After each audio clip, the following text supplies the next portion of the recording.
Now, the greatest radio shows of all time. Suspense. The Shadow Node. Washington calling David Harding, Counterspy. Classic radio theater. The Great Gildersleeve. Fibber McGee and Molly. Dragnet.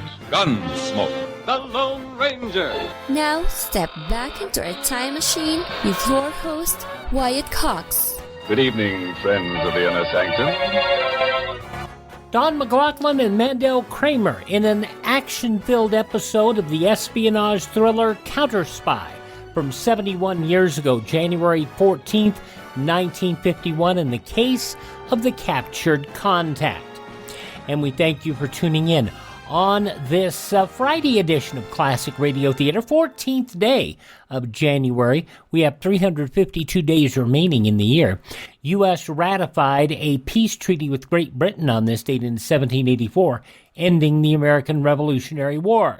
It was on this date in 1943, President Roosevelt and Prime Minister Winston Churchill began the Casablanca Conference. Franklin D. Roosevelt and Winston Churchill have met on the soil of Africa at Casablanca. There, not far from the noise of war, they drew up battle plans for 1943. Plans designed to bring about the unconditional surrender of Germany, Italy, and Japan. Joseph Stalin was invited to the conference. He was unable to attend, even though Churchill and Roosevelt offered to move the meeting place much farther east. As the actual military leader of Russia, Stalin had to stay in Moscow to direct the present great offensive. The big foreign conference on this date in 1943. The president became the first president to travel via airplane while in office, traveling from Miami to Morocco for that conference. The Today Show debuted on NBC on this date in 1952 with host Dave Garroway. Today, January 14th, 1952, 7 a.m. Eastern Standard Time. My name is Jack Lascula, and here is Dave Garroway. Well, here we are, and good morning to you. The very first good morning of what I hope and suspect will be a great many good mornings between you and I. Here it is, Jack said, January 14th, 1952, when NBC begins a new program called Today, and if it doesn't sound too revolutionary, I really believe begins a new kind of television. The mild-mannered Garroway would host the show until 1961. In 1954, the Hudson Motor Car Company merged with Nash Kelvinator Corporation in 1954, forming the American Motors Corporation. It was on this date in 1954 millions of hearts were broken as Joe DiMaggio and Marilyn Monroe tied the knot at San Francisco City Hall. When a well-known honeymoon couple arrives at Tokyo Airport, a throng of 4,000 baseball and movie fans surge out of control, break through police lines. Joe DiMaggio and his bride smile bravely at their greeters, but they don't dare move. So back into the plane they go, while police clear a path to the cargo hatch with DiMaggio's convertible. The stratagem works. The former Yankee slugger and his picture bride escape into the car and head for the safety of their hotel. Newsreel audio of their honeymoon on this date in 1954. In 1967, the Human Bee-In took place in San Francisco's Golden Gate Park, launching the Summer of Love. Between 20 and 30,000 people attended. Diana Ross and the Supremes performed their last concert together on this date in 1970 at the long-gone Frontier Hotel in Las Vegas. Elvis Presley's Aloha from Hawaii concert, broadcast live via satellite on this date in 1973, it set the record as the most watched broadcast by an individual entertainer in television history. It was on this date in 1993, late-night TV talk show host David Letterman announced he was moving from NBC to CBS to go head-to-head with The Tonight Show. In 1994, President Clinton, Russian President Yeltsin signed the accords in Moscow to stop aiming missiles at any nation and to dismantle the nuclear arsenal of the Ukraine. In 2004, former Enron finance chief Andrew Fastow pled guilty to conspiracy. He received a 10-year prison sentence. J.P. Morgan Chase & Company struck a deal on this date in 2004 to buy Bank One Corporation for $58 million. And it was in 2004 President George W. Bush unveiled a plan to send astronauts to the moon, Mars, and beyond. Passing away on this date in history, writer Lewis Carroll. Also, actor Humphrey Bogart, Barry Fitzgerald, the fine Irish actor, actress-singer Jeannie MacDonald, When I'm Calling You.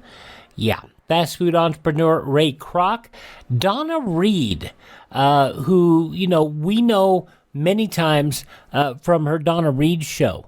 But, in fact, I think, doesn't that still run sometimes on Antenna TV? But also co-starring with Jimmy Stewart in It's a Wonderful Life. Also, actress Uta Hagen, actress Shelley Winters, actor Ricardo Montalban. From Maude in Different Strokes, Conrad Bain, and Snape in Harry Potter, Alan Rickman, all passing away on this date in history. This is the birth date of Benedict Arnold, physician and Nobel laureate Albert Schweitzer, film producer Hal Roach, produced a ton of silent movies. Character actor Sterling Holloway, actor William Bendix, singer Russ Colombo, game show producer Mark Goodson, also journalist Andy Rooney. Did you ever wonder?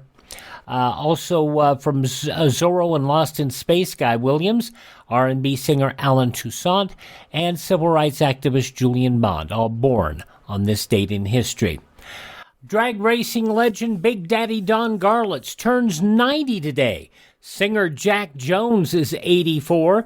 From Bonnie and Clyde and the Thomas Crown Affair, Faye Dunaway is 81. Evangelist turned actor Marjo Gortner is 78. He was Apollo Creed in Rocky. Carl Weathers, 74. Writer Maureen Dowd is 70. Jim Duggan, Hacksaw Jim Duggan, the pro wrestler and cancer survivor. He has had a rough year this last year, 68 years of age. Also, rapper actor LL Cool J is 54. Jason Bateman, 53. From the Foo Fighters and Nirvana, Dave Grohl is 53. And he plays the Flash in not only Arrow, but also was a singer in Glee. Grant Gustin is 32 years of age. Those just a few of the people who celebrate the 14th day of January as their birthday. If this happens to be your birthday... Hi, we're the Four Freshmen, and we just want to say, Happy birthday to you! From 71 years ago, January 14th, 1951, Don McLaughlin, Mandel-Kramer, in Counterspy. I'm Wyatt Cox. Thanks for tuning in to this Friday edition of Classic Radio Theater on your favorite station. Classic Radio Theater on your favorite station. Back in the 40s, it was a Nazi hunter show. In the 50s, it became a communist hunting show, although I don't think they ever really said the word communist in it. And then in the middle 50s, it became just a show hunting bad guys. Don McLaughlin, Mandel-Kramer, Mandel-Kramer, was the last Johnny Dollar in 1962. He was. Don McLaughlin, Mandel-Kramer, Counterspy, here on this Friday Classic Radio Theater from 71 years ago, January 14th, 1951. The National Broadcasting Company presents Counterspy.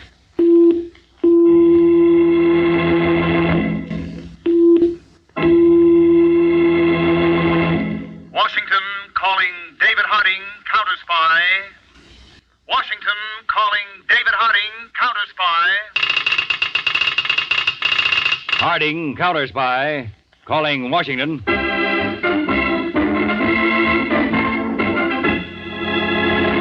United States Counterspies, especially appointed to investigate and combat the enemies of our country, both at home and abroad. These Counterspy reports to the American people are brought to you each week at this time. Now, the case of the captured contact.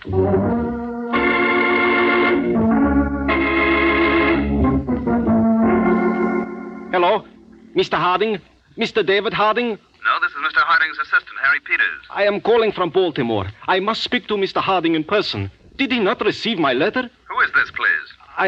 I signed the letter only with the name Roland. Just a moment. Harding speaking. Mr. Harding, this is Roland. You received my letter, no? I'd like to know who you really are. Full details I cannot give over the telephone, but I give a name, Dr. Maximo. Dr. Maximo? Yes. I have been in your country lecturing on bacteriology. My real purpose was something else, and now I realize I have been making a terrible mistake for years. Yeah? I can correct it only one way, to tell everything to the United States counterspies.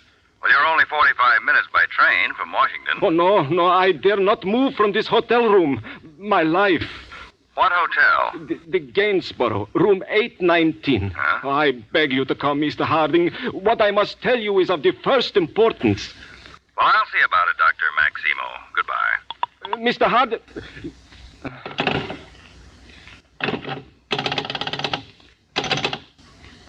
young lady, this is Mr. Jones in room 819.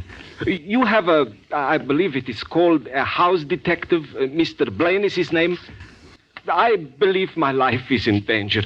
Would you please ask him to come to my room at once? And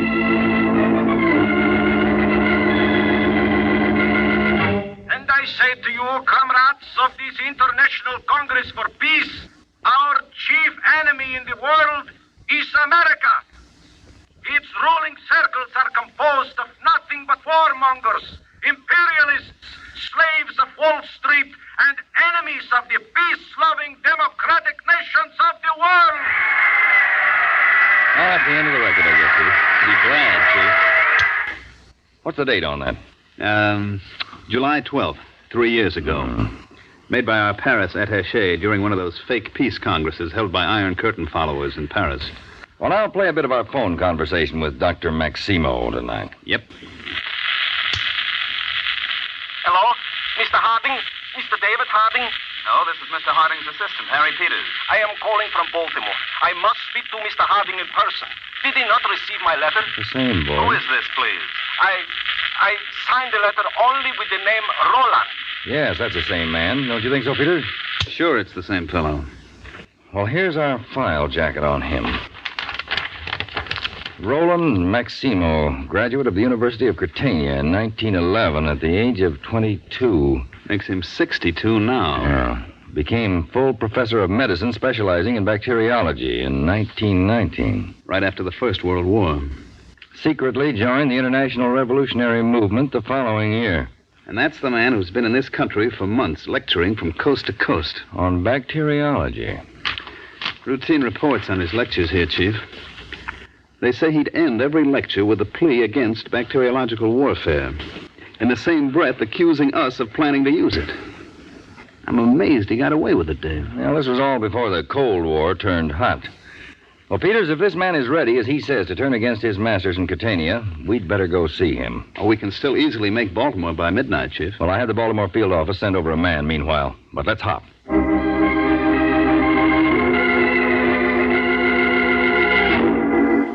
You, mind my asking, Mr. Jones, what kind of danger your life's in?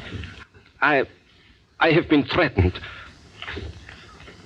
Have you the time, Mr. Blaine? It's, 10 past 11. I oughtn't to be sitting here in your room all night. I'm a house dick. My spot's in the lobby, keeping an eye out for bookies. Bookies? A horse player and other kind of unwelcome riffraff. Huh. You a racketeer? Some kind of hotshot? Hotshot? Yeah. Or say, hey, maybe you're a squealer. You're going to rat on your pals and they want to knock you over. Yes, Mr. Blaine. You might say I'm going to squeal and that my pals want to knock me over. Hey, what's that? What? It's fire. There's fire in the joint. Mr. Blaine, wait. I tell you, there's fire. I gotta go see. You hear them all yelling? Mr. Blaine, I beg you, do not leave the room. You wait. I'll be right back. Mr. Blaine!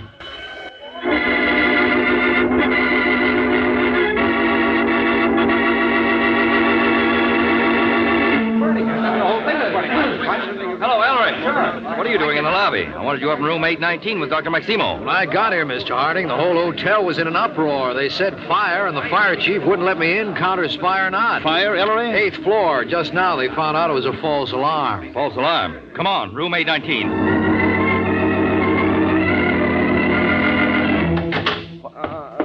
Come on, Peters, Ellery. Call the house detective, Peters. No use. 3 bullets. I'm Harding, Dr. Maximo. Who did this? I did not see. Door opened. I don't know. More important, my confession. You must catch my contact. Will lead you to everything. Your contact, yes. Name? Yes, his name. George. George what? Where?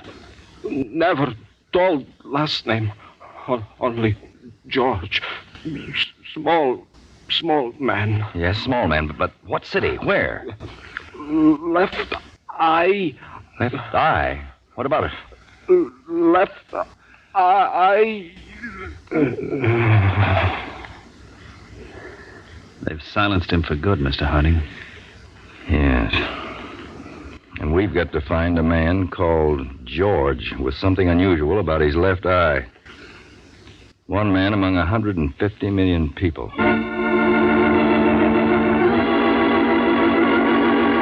Listen, Eddie, this is the rest of what Mama writes. Yeah? It came this afternoon, special delivery.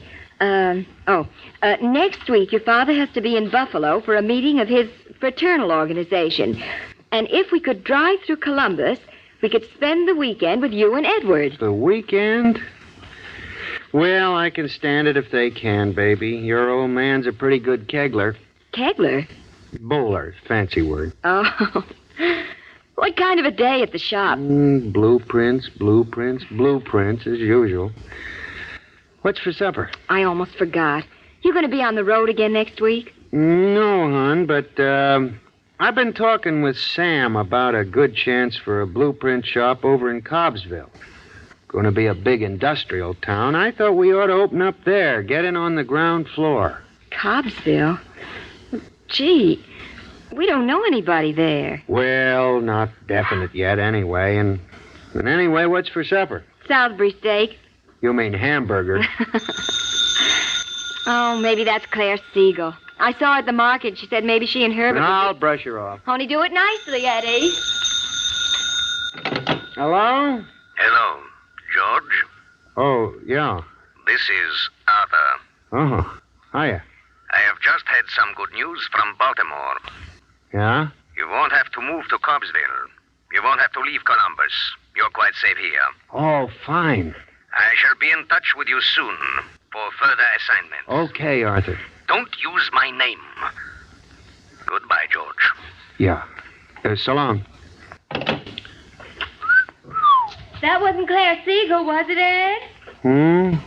Oh, no, it was, a fella I was in touch with on this Cobbsville business, but he says forget it. How soon is that Salisbury hamburger going to be ready?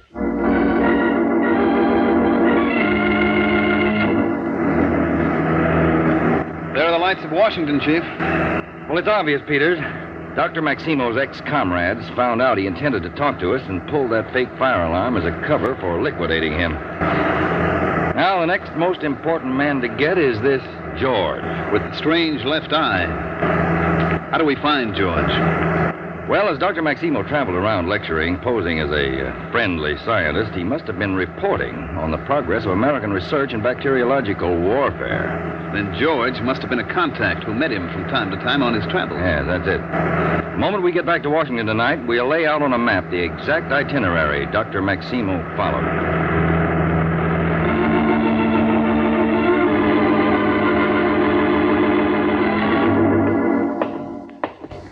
We've got the itinerary laid out, Chief.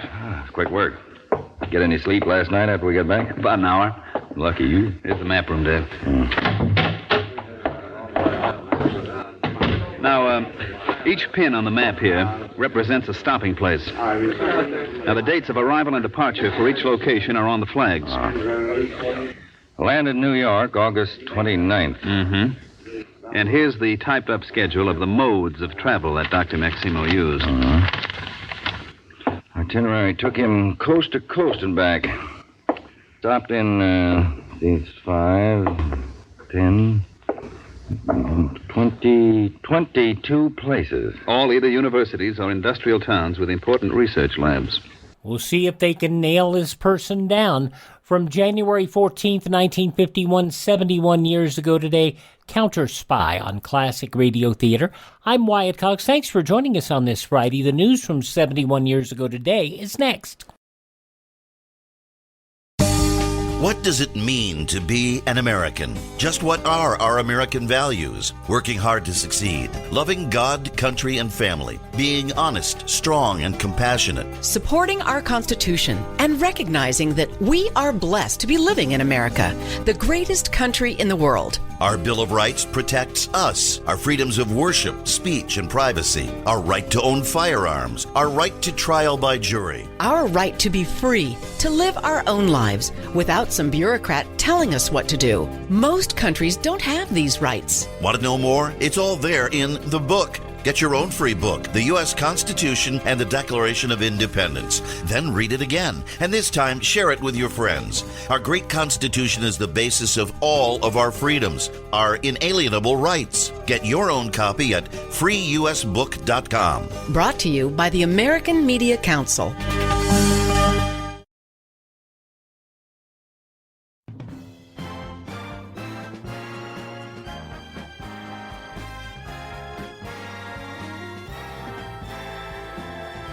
Thank you for tuning in to this Friday edition of Classic Radio Theater, an episode of Counterspy as it was originally broadcast on Sunday, January 14th, 1951.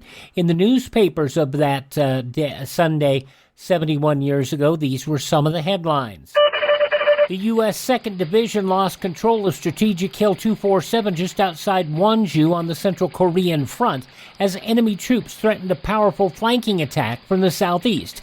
United Press correspondent Joe Quinn reported that the UN troops withdrew from the high point on the southeast edge of the Wonju defense line for the second time in 2 days after recapturing it late yesterday.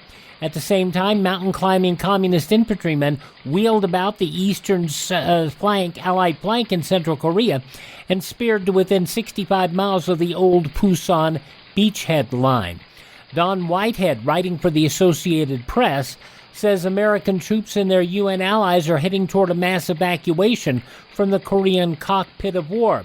Overwhelming numbers of Chinese and North Korean Red troops are driving them into the southeastern corner of the peninsula, and the bleak, bloody story of Korea is approaching an end.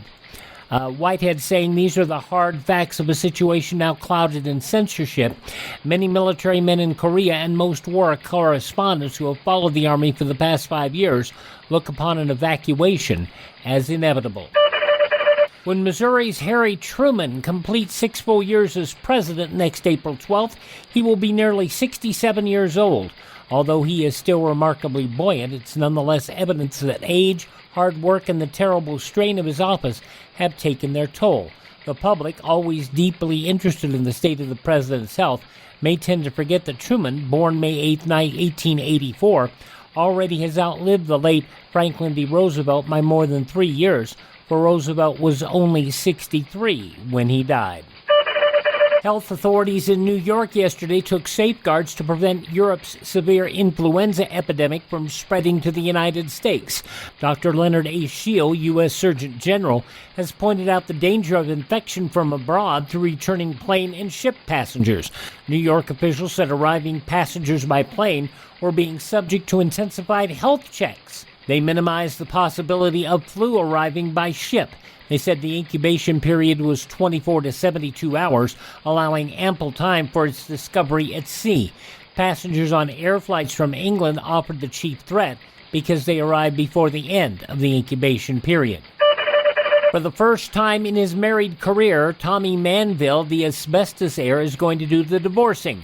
The gray-haired 56-year-old playboy is going to Las Vegas to shed his 8th wife, blonde Georgiana Campbell, 32, a British-born foreign reporter for the Hobo News, a New York publication. Manville said he was going to buy a New York ranch and settle down in the West. Georgiana is too interested in horses, he says. Manville doesn't ride. Price stabilizer Michael V. DeSalle bounced back from his first setback of the wage price controls fight yesterday with a new bid for action to halt runaway living costs. The roly-poly controller, whose scheme for a 30-day general wage price freeze blew up in his face last week after word of it leaked out prematurely, wasn't talking about his new plans, but he called off his customary weekend trip to Toledo and went into overtime session with his staff. Sources close to him say he still hopes to get something done quickly about consumer prices, now at record levels, and threatening to go right through the roof. They indicated he has several alternative plans in mind. Federal government's program of defense spending has linotype operators on the Jonesboro, Arkansas Sun newspaper worried. If proposed expenditures get any bigger, they'll have to spell out the figures. The typesetting machines you see are designed to operate with a maximum of 21 zeros. Most machines usually have less than the minimum. One story out of Washington said from $45 billion to $80 billion. That's 19 zeros. A few more millions would have exhausted the zeros when that happens. The operators have no choice but spell out the figure. And this could come under the head of vocational training. Seems Griffin Institute and Central School at Springville, New York, is teaching its senior English class pupils how to interpret and fill out tax forms. And in the understatement of the month, for 24 hours, police investigating the smashing of some 70 windows in Blythe, England. 70 windows. They announced the miscreant seems to have a grudge against someone. Those some of the day's top news stories is reported in the newspapers of Sunday, January 14th, 1951, on your radio Counterspy, which continues now on Classic Radio Theater. I'll tell you what, Peters. We'll prepare a directive to our field offices in these 22 localities. We want the details on everything Dr. Maximo did, everybody he saw, in each place. Maximo was a bacteriologist, Chief. His information was technical. Now, it follows that the contact had to know something about bacteriology. Maybe he had to make copies, microfilm, or blueprints. Right. Well, list all bacteriologists in the country. Every research laboratory with employees present and past, even the clerical staffs. Then we'll cross-check that list against the list we get of people Dr. Maximo met. Somewhere among all these people, we've got to find George.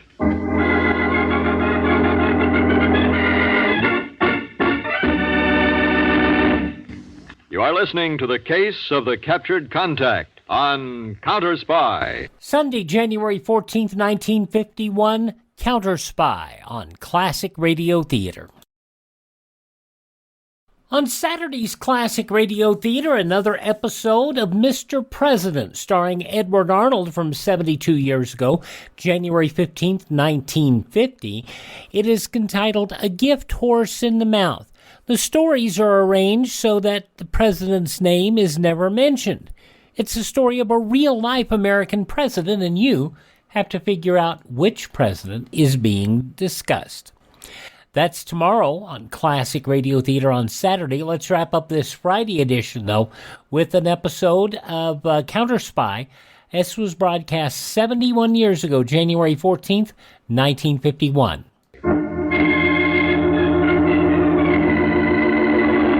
Good morning, Dr. Phillips. My name's Taylor, United States Counterspies. We're making up a national directory of all personnel in bacteriology in case of a national emergency. Now, I wonder if you'd mind helping us out. Hello, Professor Thorne. My name's Ellery, sir, United States Counterspies. I've just arrived in Locust City. I'd like to come out to the university laboratory. Good afternoon, Mr. Zachary. Taylor, Counterspies. You've got a large technical staff here in your company laboratories, and we're making up a directory. That's fine, Dr. Loomis. Now, if I could see your past... Oh, much obliged for your cooperation, Professor Marks. Just one more thing. About this man, George Rackett, who worked here as a laboratory technician 3 years ago. Can we examine into him a little more, sir?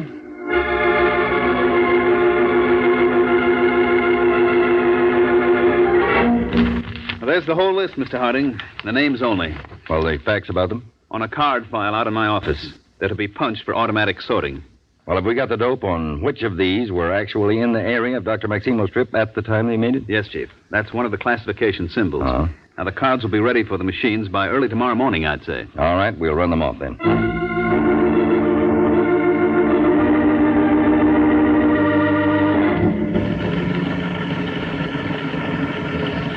I'm setting the machine now, Chief. Well, first, anybody whose first, middle, or last name is George. Right. And second, who were in the area of Dr. Maximo's trip? Symbol 7. Third, those with eye trouble, the left eye especially. All right, shoot.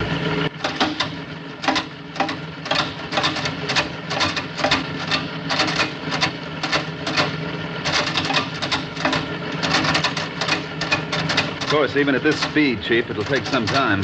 There are thousands of cards.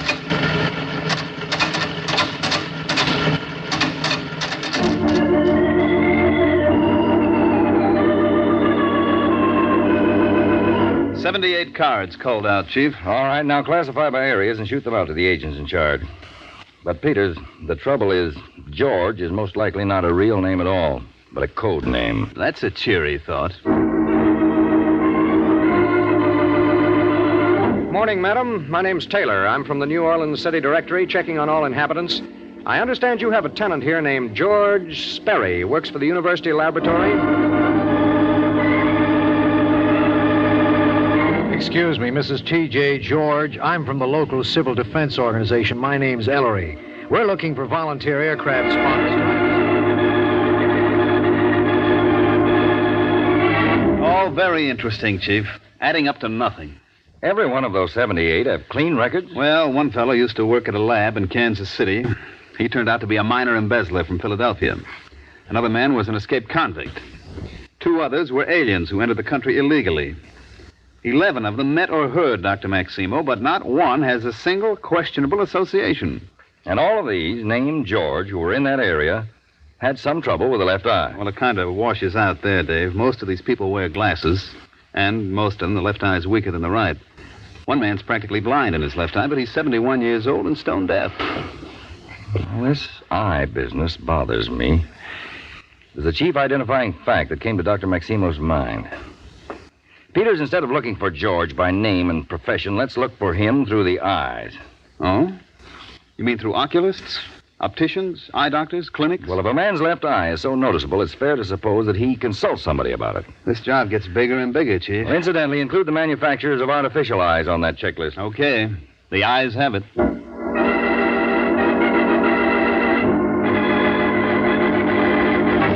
Hiya, baby. Hello, Ed. Tough day? 6 of one, 6 of the other.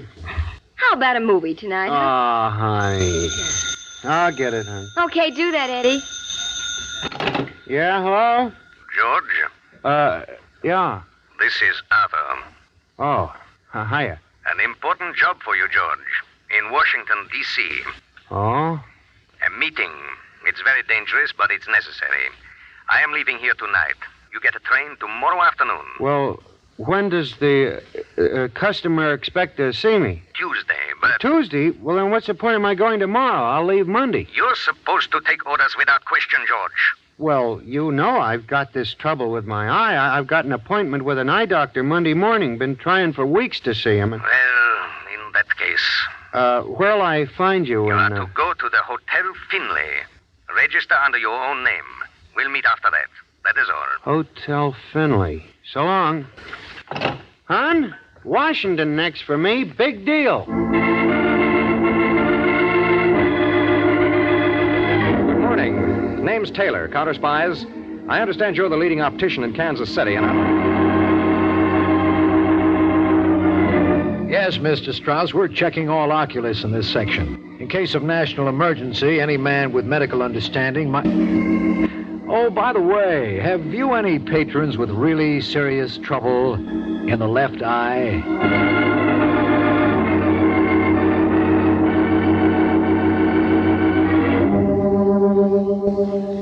I know you're a busy man, Dr. Choate. I just arrived in Columbus this morning, and I understand you're the top eye man in the city. 40 years at it, young fellow. Well, this is highly confidential, Dr. Choate. But have you a man patient who's a bacteriologist? No, nothing like that. Maybe a man who once worked in a research laboratory on bacteriology? No, not as far as I know. Nearest thing to a lab worker on my list is Edward Stringer. Oh? His left eye, well, it's really strange. Muscles of the lid are so weak his left eyelid's practically closed all the time. Only he's no bacteriologist. Understands a lot about medicine, for a layman, mind you. But he's a partner in the Red Arrow Duplicating Company. Red Arrow Duplicating? Yes, photostats, blueprints, and so forth. Oh. Thanks very much, Dr. Choate.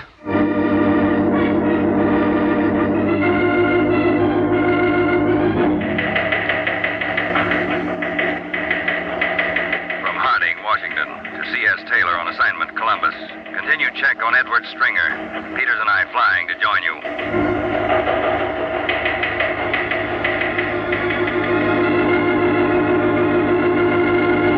And this Edward Stringer's been married 7 years, Mr. Harding. No children. 5-room, 2-story frame house on Hawthorne Road. Age 33. Wife Alice, age 30, from Utah. Yes, go on, Taylor. I've had no chance to get a look at Stringer, but Dr. Choate says his left eyelid is almost fully closed all the time. Oh? Anybody would remember that. Yeah, well, go on, Taylor. Well, Stringer and a man named Samuel E. Carpenter together own a blueprint and photostat shop, number 16 Harper Street. In business 4 years. Stringer's traveled a good deal, according to Carpenter. Well, you didn't explain your interest, I hope. Oh, no, sir. No, well, what I did is I arranged with the airlines here to appear as their representative. Oh. That way I could ask how much the partners traveled, and where to, and so on. Smart gag, Taylor. Well, according to Carpenter, Stringer does the traveling for the pair, handles good-size orders outside the city. Sam Carpenter mentioned half a dozen cities, and every one of them was on Dr. Maximo's itinerary. Well, does Stringer know anything about bacteriology? Well, Carpenter said that was one of their business assets, Mr. Harding. Stringer majored in bacteriology at Hillman College. He never graduated, but kept up his interest. Oh, I see. You see, that makes their shop useful to firms with technical documents to be duplicated. Well, that's a good job, Taylor. We're getting hot, Peters. One more visit to Sam Carpenter. He'll know where Edward Stringer is, and we close in.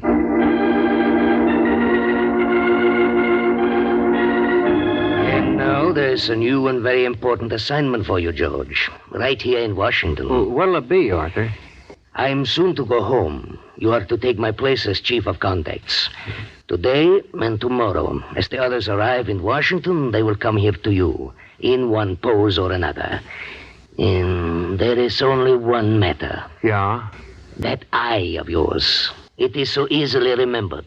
I guess so, and it drives me nuts myself, but I got a doctor back in Columbus. He says he can fix it. Take maybe 6 months, eye exercises, maybe even an operation, but... Hey, you expect anyone, George? Maybe it's a chambermaid. I'll tell her to come back later. Oh, yeah? Edward Stringer? Yeah. Mind if we come in? Come on, Peters. Hey, just a second. Close the door, Peters. Got it. We're United States Counterspy, Stringer. We'll have to ask who this other man is. Stringer, you have a right not to speak at all. I know, but, well, it's all over, isn't it? Yes, it is, George. Okay. I always expected to get caught.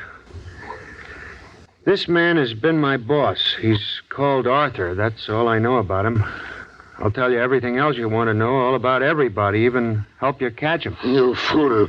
You traitor. You've got it wrong, Arthur. He's a traitor to us, not to you. Me a traitor? I've been working for peace. What? Make the other side just as strong as the United States, and then neither side will dare go to war.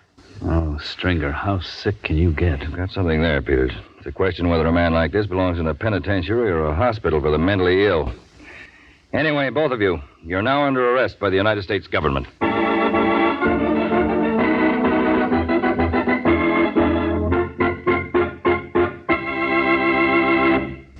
You've just heard another Counterspy report to the American people, brought to you each week at the same time.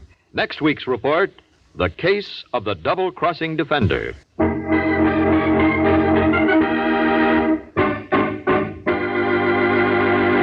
Tonight's Counterspy program originated in New York, was directed by Marks B. Loeb, dramatized by Paul R. Milton, and featured Don McLaughlin and Mandel-Kramer. Lionel Rico speaking. Counterspy is a Phillips H. Lord production.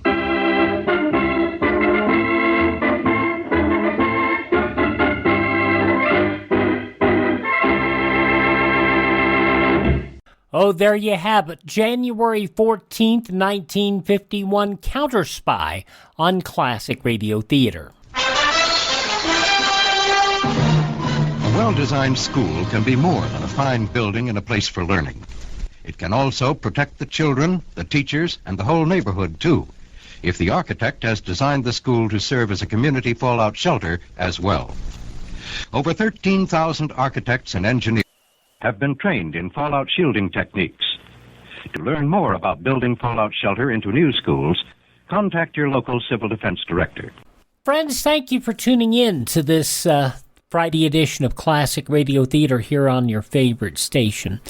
As I always ask, please thank this radio station and support their advertisers. It is their kindness and courtesy that allows us to be with you each and every Friday, like our friends at WGEM in Quincy, Illinois. We appreciate them very much, and all of the stations that carry us each and every day at this time. News 98 and 99 up in Michigan, thank you, too, for being with us. Would you also visit my webpage if you have a mind to? That's at classicradio.stream. Classicradio.stream. You can stream our shows on demand. You can get our social media links. You can also contact us directly there, and you can get the link to hear our shows on demand. In addition, you can hear our shows through most all of the podcast applications, including Spotify, Spreaker, Apple Podcasts. Just search for Classic Radio Theater with Wyatt Cox. That's Classic Radio Theater with Wyatt Cox. Thank you so much for making us a part of your Friday. Have a great weekend. Tell all your friends the great radio shows are right here at this spot on the dial. Classic Radio Theater on your favorite radio station.